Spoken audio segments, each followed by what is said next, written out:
자, 오늘 우리가 함께 살펴볼 내용은요.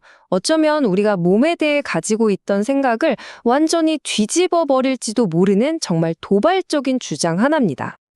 이 주장의 핵심은 바로 이 질문에서 시작됩니다. 여성의 보지가 제2의 얼굴이 될 수 있을까요? 네, 좀 당황스러우실 수도 있겠지만 모든 이야기는 바로 이 파격적인 질문에서부터 출발합니다. 좋습니다. 그럼 우선 이 아이디어의 기초부터 한번 차근차근 짚어보죠. 이 주장의 출발점은 뭐냐면요. 보지를 그냥 신체의 한 부분으로만 보는 게 아니라 스스로 말하는 주체, 다시 말해 두 번째 얼굴로 다시 생각해 보자는 아주 파격적인 제안입니다. 근데 진짜 놀라운 건요. 이 주장의 근거가 바로 언어에서부터 시작된다는 점이에요. 우리가 흔히 쓰는 단어 있잖아요. 음순. 이 한자를 자세히 보면 입술순 자를 씁니다. 맞아요. 말 그대로 입술이라는 뜻이죠. 그러니까 단어 자체에 이미 얼굴과의 연결고리가 숨어 있었던 셈입니다. 자, 그런데 이 자료는 여기서 그치지 않습니다. 한 걸음 더 나아가서 얼굴과 보지의 특징들을 아주 구체적으로 하나하나 직접 비교하기 시작합니다. 주장을 점점 더 탄탄하게 만드는 거죠. 자, 지금 보시는 이 표. 이거 정말 흥미롭지 않나요? 그냥 모양이 좀 비슷하네? 이 수준을 넘어서요. 기능적인 부분까지 아주 체계적으로 비교를 하고 있습니다. 보세요. 얼굴의 입술은 보지의 음순, 수염은 음모, 그리고 침이나 눈물 같은 분비물은 지레개. 이렇게 하나하나 직접 대응시키고 있어요. 와, 이건 뭐랄까. 마치 서로 전혀 다른 두 존재가 사실은 같은 설계도를 공유하고 있는 것 같은 느낌마저 줍니다. 그리고 분석은 여기서 한 걸음 더 나아가죠. 예를 들어서 우리가 슬플 때 우는 행위 있잖아요. 이걸 오르가즘 때의 떨림이나 액체의 흐름과 연결시킵니다. 이게 뭘 의미하겠어요? 바로 감정적인 표현과 신체적인 반응이 사실은 별개의 것이 아니라 같은 언어로 말하고 있다는 걸 보여주는 거죠. 자, 이렇게 신체적으로 닮았다는 걸 바탕으로 이제 이 분석은 훨씬 더 대담한 지점으로 나아갑니다. 바로 진실과 연기에 대한 이야기예요. 여러분, 과연 우리의 두 얼굴 중에 어느 쪽이 더 정직하다고 생각하세요? 이 자료는 이렇게 말합니다. 우리가 매일 거울에서 보는 이 첫 번째 얼굴은요, 사실 사회생활을 하면서 아주 잘 훈련된 배우 같은 존재라는 거예요. 우리 그렇잖아요. 슬프지 않아도 웃어야 할 때가 있고, 기쁘지 않아도 미소 지어야 할 때가 있죠. 한마디로 진짜 감정을 숨기고 연기하는 사회적인 가면이라는 겁니다. 하지만 그에 반해서 보지의 반응은 어떨까요? 아주 정직하다는 겁니다. 흥분했을 때 체온이 올라가고 액체가 분비되는 이런 생리적인 반응들, 이건 우리가 의식적으로 자, 지금부터 연기해야지 한다고 해서 되는 게 아니잖아요. 거의 조작이 불가능하다고 지적해요. 그렇죠. 몸은 거짓말을 못하는 법이니까요.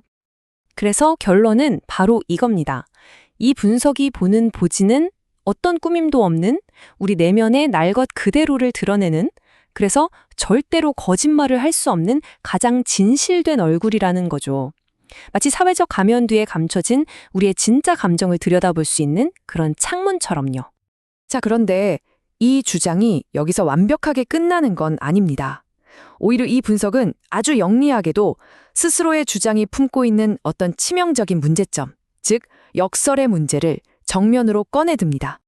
이게 바로 이 주장이 가진 핵심적인 딜레마예요. 한번 생각해 보세요.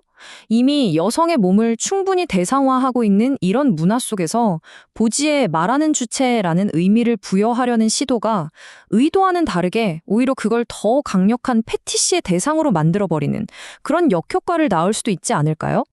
네, 자료에서는 이걸 딱 동전의 양면처럼 설명합니다.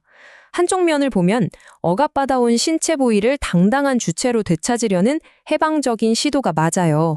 하지만 동전을 뒤집어 보면 그 시도가 오히려 그것을 소비를 위한 초패티시적인 대상으로 전락시킬 수도 있다는 엄청난 위험이 도사리고 있다는 거죠.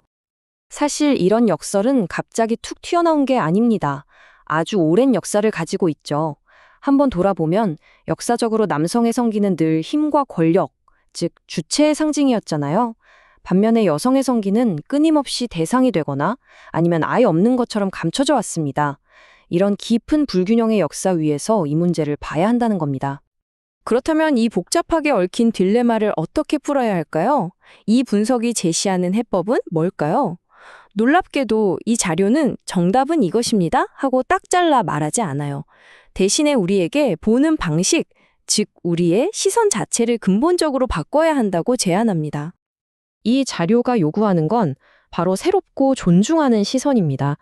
그냥 욕망의 대상으로 소비하는 시선이 아니라 마치 우리가 한 사람의 얼굴을 마주할 때처럼 그 형태는 어떤지, 어떤 감정을 담고 있는지, 또 어떤 이야기를 품고 있는지, 이런 미학적이고 진지한 호기심을 가지고 바라보는 그런 시선 말입니다. 그리고 바로 이 지점이 이 모든 이야기의 궁극적인 핵심이라고 할 수 있습니다. 이건 그냥 보지를 다르게 보자는 단순한 이야기가 아니에요. 그것을 넘어서 우리가 세상을 바라보는 인식의 틀 자체, 즉 존재를 이해하는 방식 자체를 바꾸자는 훨씬 더 근본적인 제안인 겁니다. 관점의 변화가 아니라 말 그대로 패러다임의 전환을 요구하는 거죠. 그리고 저자는 말합니다.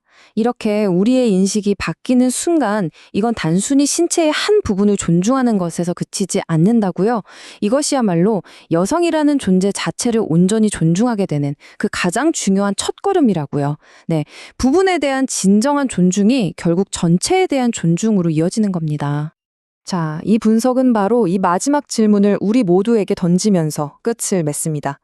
보지에 대한 새로운 존중이 여성의 정체성을 온전히 이해하는 첫걸음이 될 수 있을까? 처음엔 좀 도발적인 신체 이야기로 시작했지만 결국에는 정체성과 존중, 그리고 우리가 타인을 어떻게 바라봐야 하는가에 대한 아주 깊은 성찰로 이어지네요. 여러분의 생각은 어떠신가요?